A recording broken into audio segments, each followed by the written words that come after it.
Hey, in this episode we're going to be talking about the gearbox and the shimming on the gearbox. So we need our lay shaft.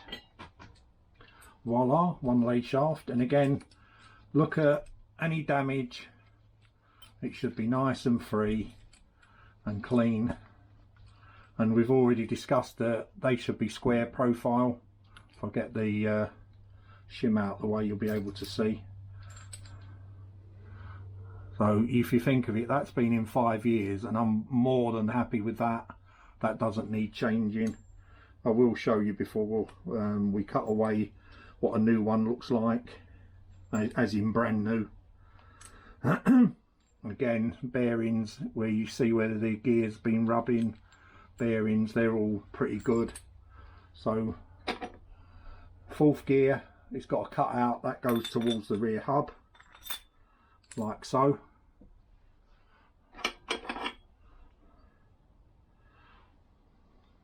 If you're not sure, if you look on the wear indicators, so move the selector out of the way, you can see where they line up. So we know that that bit is round that way, simply because that's where it lines up. If I put it round the other way, I'll get a gap. Yeah, perfect. Sorry, I didn't realise you couldn't see, but all the gears should look like they're standing off at the same gap.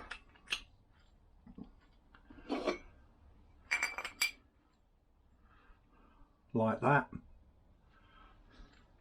And then what we need to do is just put our other shim and our circlip, which should be in this box. One shim, and where are your circlips? There you are. And one circlip, I'm just giving it a wipe. And again, I'm just hoping that these, I haven't got the best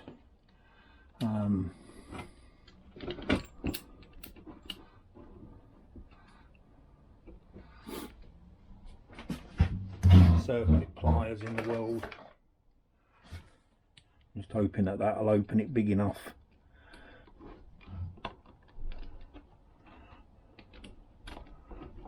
It will help, I suppose. Let me put this down. I'm just going to put the gears in the vise so that they're all down and I'm not leaning against them. That'll do. And I'm just going to stick on the circlip.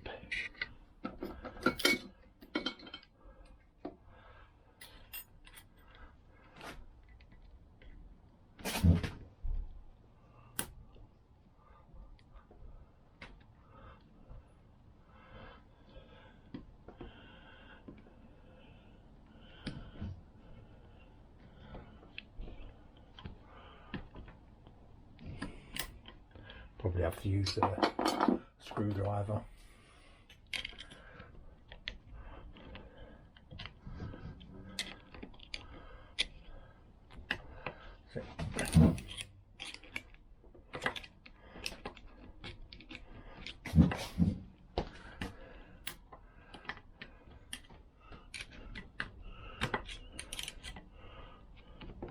Same as what we did when we took it off.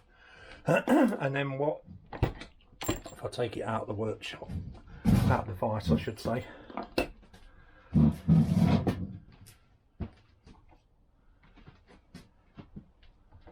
get some feeler gauges. Sorry, you're looking at the vise. Right, the workshop manual says to check end float here.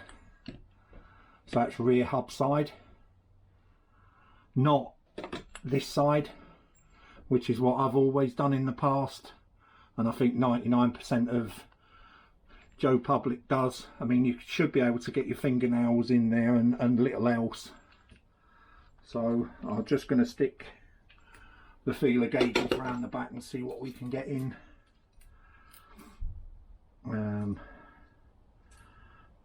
Let's try 0.25 of a millimetre. No.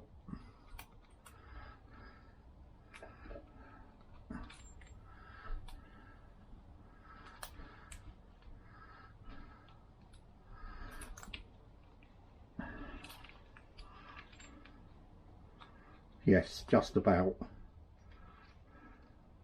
So if you look at that, that's probably about right. I will actually put up the wear figures for you on this video when we come to do it, but 0.25 of a millimetre is pretty good actually. All the gears seem to be nice and free, rotating nice and free. Just putting my feeler gauges back.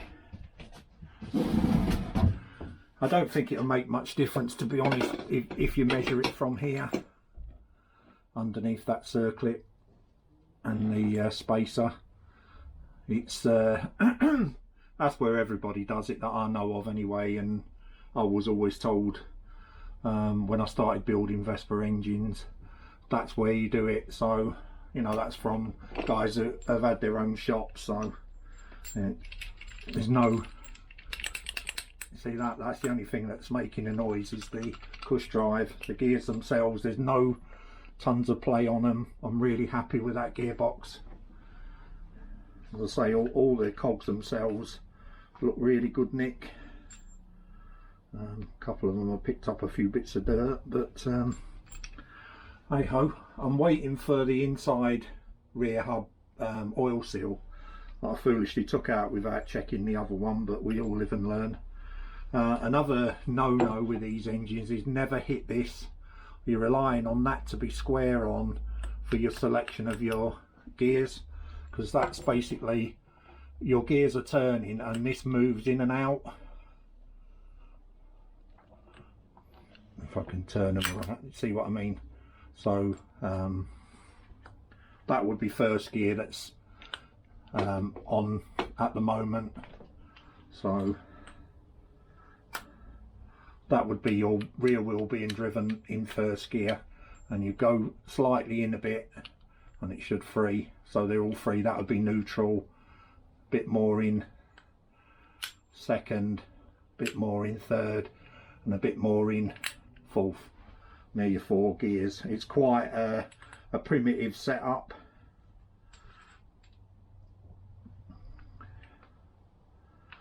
And again, there's nothing that I can see on there that's causing me any anxiety on that. The drive shaft is in good nick.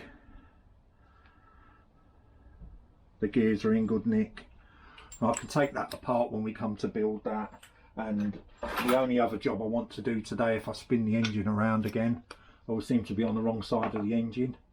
But we know our clutch is, our crankshaft is in. We did that on the last video, so let me just turn this around again. And I just want to put the oil thrower in because I don't want to lose anything while I'm building this engine.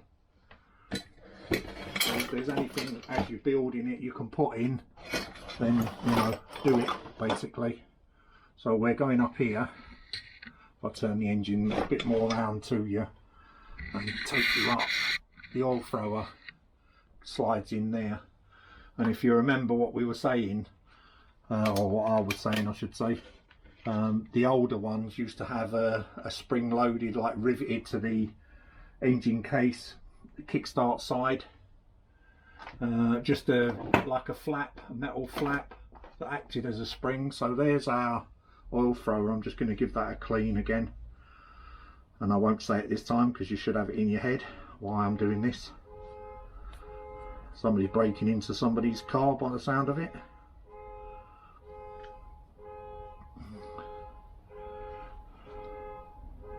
Okay, take it away, we don't want it.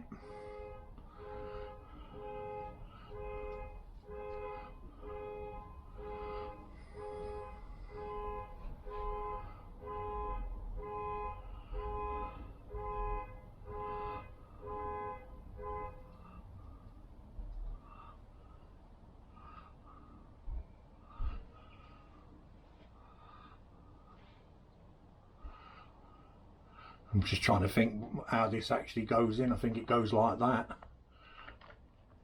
in there, but that way round, that's it. And just level, because you want the push drive to spin round. That's in.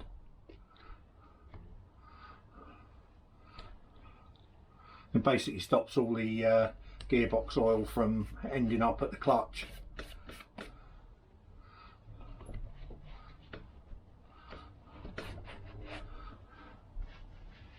Now Kickstart Star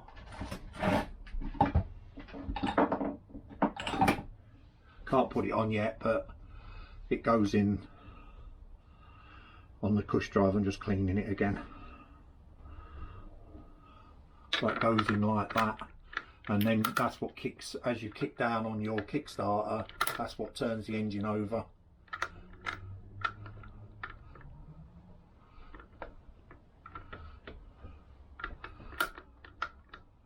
And you can see why that has to be so small now, where I said to you the weak point of a PX engine is. And we've got our crankshaft in nice and free.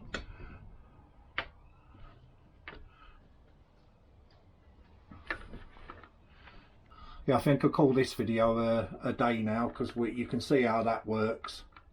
The Kickstart ratchet, it's sprung loaded. I don't know if I mentioned this before, I might have done, but the Kickstart itself, all these cogs need to be perfect as well, no chips out of them, nice and clean, which I'm lucky enough they are on this engine. So it's always a wonder when you take them apart as to what you'll find. You know, you never know what you're going to find in an engine, or what's missing on an engine, what bodges have been in there before you. I don't think many people have opened this engine before myself. It's not done mega miles anyway, but I think it had something like 30,000 on it, the whole bike, the whole scooter. I'm just cleaning out the cap, but it's nice and clean. Keep cleaning, and then you don't have to go too mad on it when you're putting it together. That's pretty good. As I say, there was no iron filings in the engine when you check it, unlike every time you do a Lambretta there's always metal filings everywhere. It's the nature of the beast. But yeah, as I say, that's enough for today. I'm going to get the rear hub rum, this plate, I'll get that cleaned off and rubbed down, sprayed. I don't think I actually sprayed that, that looks factory from original, so I'll get that rubbed down, wire brushed and painted up, and that can go on, and our rear shoes can go on. Yeah, it's a bit rough on the inside, but not bad. It's not deformed. So right, thanks for watching, and take care everybody, and once again thanks for all the new subscribers. Hope you're getting something out of these series.